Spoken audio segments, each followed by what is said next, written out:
Okay, so for those of you interested in making your own bed, like I'm doing here, I got a bunk bed I'm making for the daughter of a friend of mine, and I'll show you the whole thing, but this is a pretty slick little trick for really making sure that the rails are secured to the footboard and the headboard properly. Most beds that you're going to buy, you know, real cheaply made things, are going to be flush, and then you're going to have your hex bolt with your insert nut. The problem though is that this isn't going to be resting. There's nothing going to be taking the weight off of this. I'll show you what I mean when I get rid of the headboard.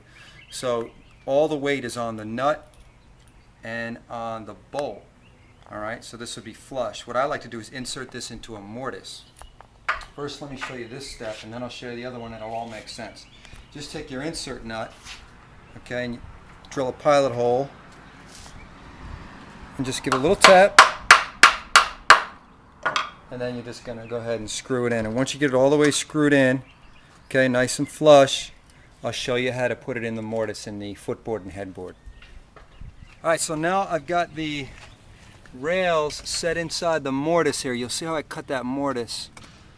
Alright, so now this sits inside rather than flush. What I mean by flush is you don't want it like this, because then the bolt's going to carry all the weight. And eventually it's going to come loose. A lot of times you see these rails split. It's just not a real good way to do it. So I'm working by myself here. Alright, so I got this in my mortises.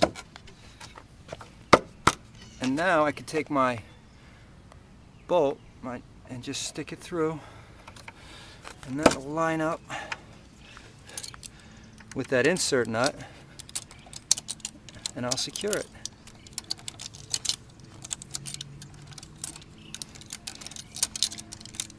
Gives a nice bite, won't pull out, won't split, and again, because the weight is being carried by this rail, there's no stress on that bolt, so it's not going to strip, it's not going to snap, the wood won't split. That's the way to do it right there. And I got two of them I'm going to do on each corner. Alright, just a little trick, I think it might help some of you folks. Alright, good luck with it.